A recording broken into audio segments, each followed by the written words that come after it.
Uyu munsi nje kubwira kotsi 10 canke ibintu 10 wakubakiraho ubuzima bwawe.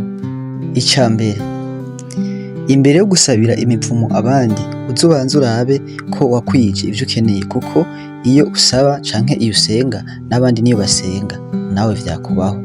Kabiri, nubona umuntu ari guca mu bihe vyiza canke mu bihe bibi uzovuge make, kuko isi ntisakaye, ejo nawe vyogushikira, kuko ingorane ntizigira uwo zitinya, kandi ingorane ntizigira uko zisa, uwo ari we wese vyamubaho. Gatatu, ntugashire akaburungu ku buzima bw'umuntu.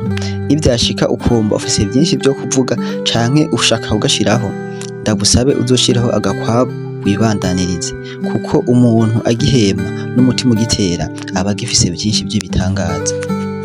Kane, ntuzizere umuntu aza kukubwira ububi bw'inka iguha amata kandi uzi neza yuko nawe ayo mata yakeneye.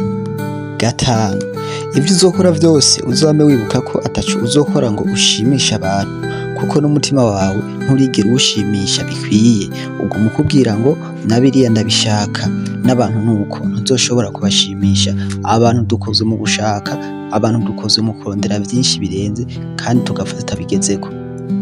Niwaronka umwanya canke igihe cyo kunezerwa, no muri bike ufise uzobikore, kuko ntawuzi ejo, kuko ejo nibanga.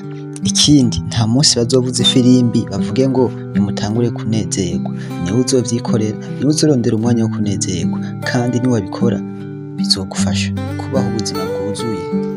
Ikindwi, niwaronka ahantu ukorera amafaranga uzi ukorere menshi ashoboka, kuko amahirwe ni make muri iyi minsi. Yego kuruha birababaza, ariko ubukene bwo burica.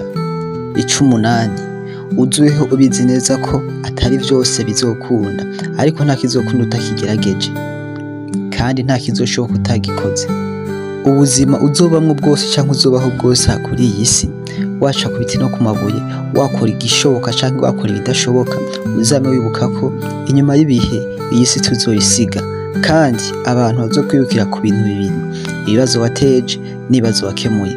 Uzomenye uko witwara niwamenya ko inyuma y'ibihe iyi si nawe uzoyisiga ukagenda.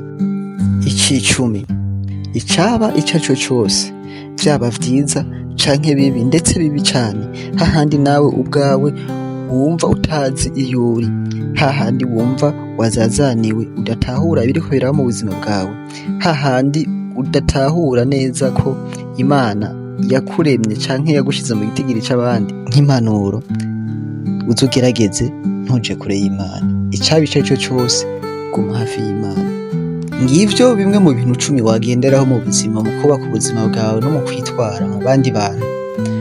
Washimye ivyo twakubwiye canke impanuro wumvise, kora subscribe kuri Juif LG, hama jewe mwumva ni Juif.